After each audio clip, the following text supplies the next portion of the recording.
શું તમને માથાના કોઈ પણ એક ભાગમાં દુખાવો થાય છે, વારંવાર ઉબકા ઉલટીની તકલીફ પડે છે, લાંબો સમય સુધી તમે એક મોબાઈલ કે લેપટોપ જોઈ રહ્યા છો ત્યારે તમારા આંખમાંથી પાણી નીકળી આંખમાં બળતરા થાય છે અને તમને જ્યારે અવાજ કે કોઈ ઘોંઘાટ થતો હોય તો તમને ડિસ્કમ્ફર્ટનેસ અથવા ગભરામણ જેવું કે વધારે પડતો માથાનો દુખાવો થતો હોય તો આ માથાનો દુખાવો સામાન્ય નથી. આ જે તમને લાંબા સમય સુધી જે માથાનો દુખાવો થાય છે એ સામાન્ય નથી, હોઈ શકે છે કે આ માઇગ્રેનની અસર છે. તો આજના વિડીયોમાં આપણે વાત કરીશું કે માઇગ્રેન શું છે, માઇગ્રેનના લક્ષણો શું છે, કયા કયા કારણોસર તમને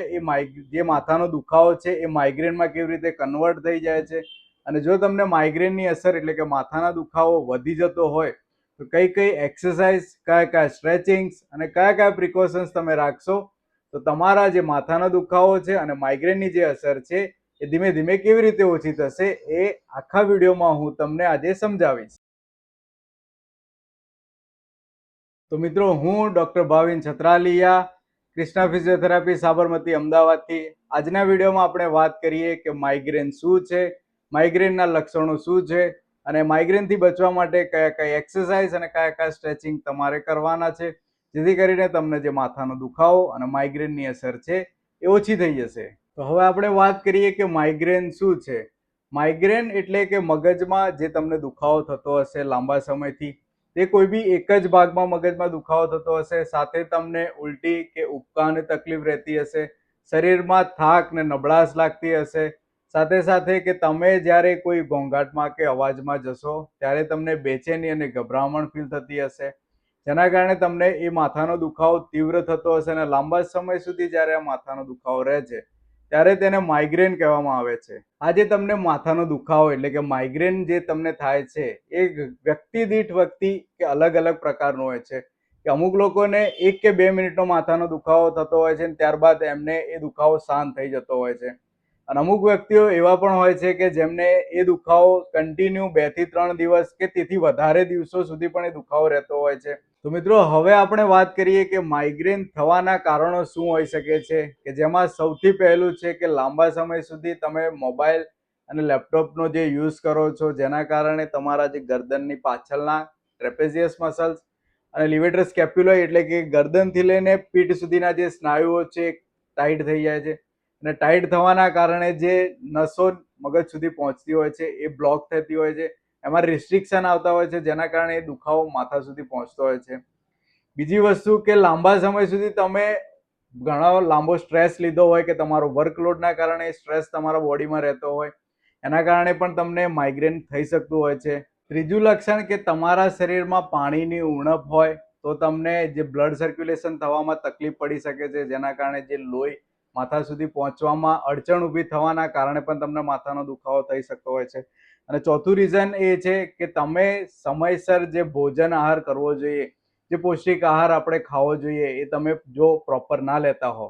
એના કારણે પણ બ્લડ સર્ક્યુલેશનમાં અફેક્ટ પડી શકતું હોય છે અને તમને જે લોહી પરિભ્રમણ ના થતું હોય એના કારણે તમને માથાનો દુખાવો થઈ શકતો હોય છે. આ જે 4 લક્ષણો મેં તમને બતાવ્યા એ જનરલી માણસોને કે નોર્મલ કે જે એને પોતાની લાઈફસ્ટાઈલ અલગ અલગ કે જે સિડેન્ટરી લાઈફસ્ટાઈલ તમે કહી શકો કે સ્ટ્રેસ ભર્યું જીવન હોય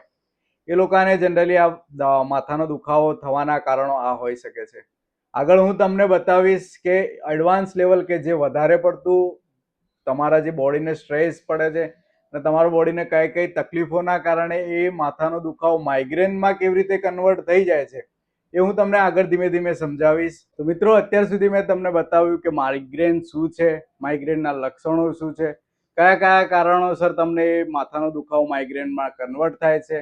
તો હવે હું તમને એવી સિમ્પલ 4 થી 5 એક્સરસાઇઝ બતાવું છું કે જે તમને શરૂઆતના માથાના દુખાવામાં તમે કરી લેશો તો એ માથાનો દુખાવો માઇગ્રેન સુધી નહીં કન્વર્ટ થઈ જાય અને તમને જે માથાનો દુખાવો છે ધીમે ધીમે કરીને ઓછો થઈ જશે. સૌથી પહેલી એક્સરસાઇઝ છે કે તમારા જે માથાના કે ગરદનના જે સ્નાયુ છે એને રિલેક્સ કરવા માટે તમારે આ રીતે ગોળ વાળીને માથા નીચે મૂકી દેવાનો છે. ત્યારબાદ તમારું જે માથું છે એ ધીમે ધીમે નીચેની સાઈડ લઈ જવાનું છે, ઉપરની સાઈડ લઈ જવાનું છે. આ પોઝિશન જે છે તમારી એને મિનિમમ 1 થી 2 મિનિટ સુધી ફક્ત લટકાઈ રાખવાનું છે માથુંને, જેથી કરીને તમારા જે ગરદનના જે સ્નાયુ છે એ રિલેક્સ થઈ જાય અને તમારો જે બ્લડ સર્ક્યુલેશનમાં કોઈ રૂકાવટ કે અટકાવટ આવતો હશે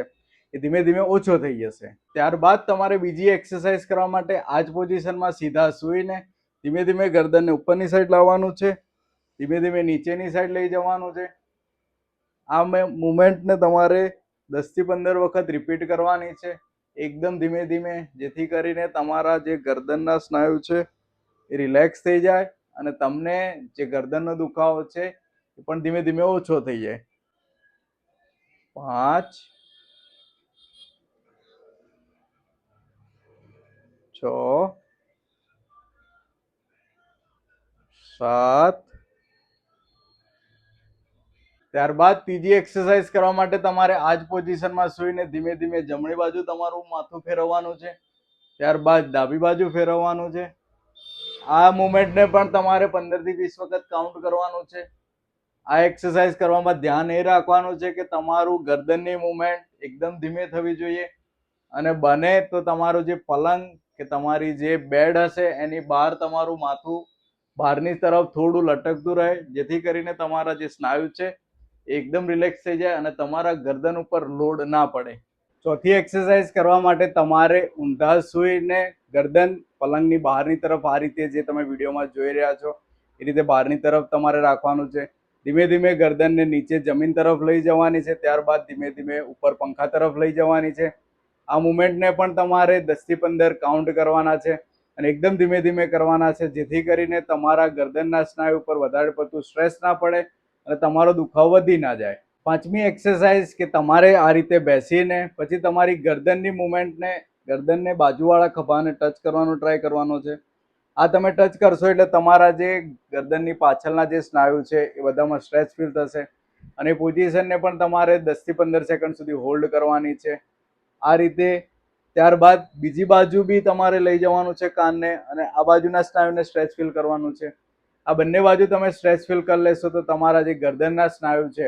એ ધીમે ધીમે રિલેક્સ થઈ જશે. આ જે મેં તમને 5 સિમ્પલ એક્સરસાઇઝ બતાવી કે તમને જે શરૂઆતના સ્ટેજમાં માથાનો દુખાવો થતો હશે,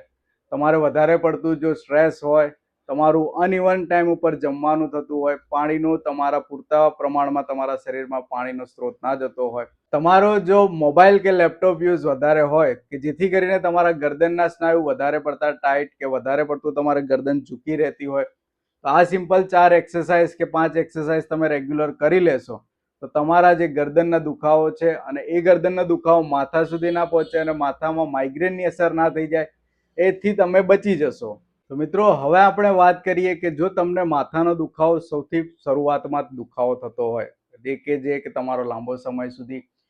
મોબાઈલ યુઝ કરવાનો છે, લેપટોપ યુઝ કરવાના કે ગરદનના દુખાવાના કારણે ધીમે ધીમે એ માથા સુધી થતો હોય અને ઘણા લંબા સમય સુધી તમને માથાનો કોઈ બી એક ભાગમાં દુખાવો થતો હોય, લાંબા સમય સુધી તમને ઉલટી કે ઉબકાની તકલીફ રહેતી હોય, જમવાનું અનઇવન ટાઈમ પર થતો હોય, તો આ બધી તમને તકલીફ થતી હોય તો તમે તરત જ ડૉક્ટરની સલાહ લો. અને હજુ બી જો તમને લાંબા સમય સુધી માથાનો દુખાવો રહેતો હોય તો હવે જે આવનારો નવો વિડીયો છે ભાગ 2 કે માઇગ્રેનથી બચવા માટે કઈ કઈ એક્સરસાઇઝ કરવાની, તો એમાં હું તમને એડવાન્સ લેવલની એક્સરસાઇઝ, સ્ટ્રેચિંગ્સ, મસાજ બધું બતાવીશ કે જે તમે કરી લેશો તો તમારો જે માઇગ્રેનનો દુખાવો કે તમને જે માથાનો દુખાવો, ગરદનનો દુખાવો કે તમારા જે મસલ્સ ટાઈટ થઈ ગયા હશે અને ગરદન સુધી જે લોહી નહીં પહોંચતું હોય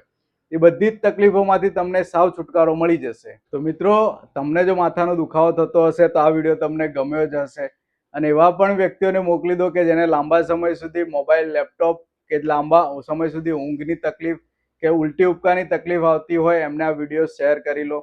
અને એમને કહી દો કે મારી આઈડીને સબસ્ક્રાઇબ કરી લે, નોટિફિકેશન ઓન કરી લે, જેથી કરીને આવનારો જે એડવાન્સ લેવલની એક્સરસાઇઝનો વિડીયો છે એનાથી એ વ્યક્તિ વાકેફ ના રહી જાય કે જેથી કરીને એમને સૌથી પહેલા એ વિડીયો મળી જાય. તો મારા વિડીયોને શેર કરવાનું ભૂલતા નહીં, જેથી કરીને જેને માઇગ્રેનની તકલીફ છે એને માઇગ્રેનની તકલીફમાંથી છુટકારો મળી જાય. Thank you.